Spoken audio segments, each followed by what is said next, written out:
everyone. I'm Laura Valby, and my teammates will be presenting the against side of this argument.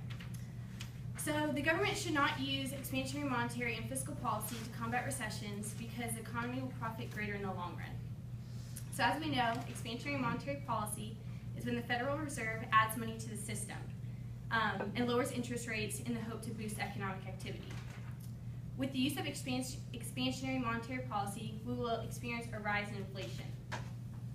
It will then fail to stimulate actual output and employment activities because of uncertainty that higher inflation brings, in the end, resulting in slower economic activity. So why is it ineffective? First, you'll find yourself in a liquidity trap.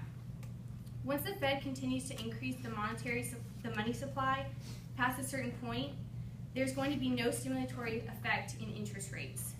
Basically, you can't drive interest rates any lower.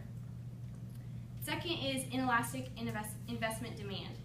Decreasing the interest rate doesn't really help. Third, the Federal Reserve must operate in real time. It takes time for data to be gathered because data is often released on a monthly and quarterly basis. So when the Fed also does too much to reduce unemployment, they run the risk of, one, generating a price bubble in asset prices and pushing toward a growth that is higher, also known as unsustainable. Fifth, there's a lag. There's an increase in the money supply, which typically affects the economy with a lag. So then that leaves us with fiscal policy. Fiscal policy is the use of government spending and taxes in an attempt to stabilize the government. But fiscal policy has its downsides too. First, we see that through the lags. The first lag, recognition lag. This is when, how do we know for sure when fiscal policy is going to be needed? Things have to get pretty bad before they decide to take action. Second is the legislative lag. There can be difficulty within the two parties finding common ground and making consensus on what is needed in the economy. Third is this implementation lag, which takes a lot of time for plans to come to pass and be implemented within the economy. Fourth is the effectiveness lag.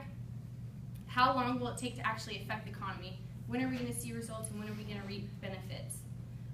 Because of these lags, by the time the fix is implemented, the data they were working with has changed. We then have the multiplier effect. So government spending goes to other people. So when government spends money on roads, bridges, highways, etc., that creates jobs for other people. But the money has to come from somewhere. And that money comes from taxing people. So businesses, for example, they could have spent that money putting that towards their businesses, which would have then created jobs for people in the long run. So it's more beneficial for businesses if the government does not use these policies. So higher interest rates gives more people an incentive to save, which hurts businesses in the long run and the economy. Thank you.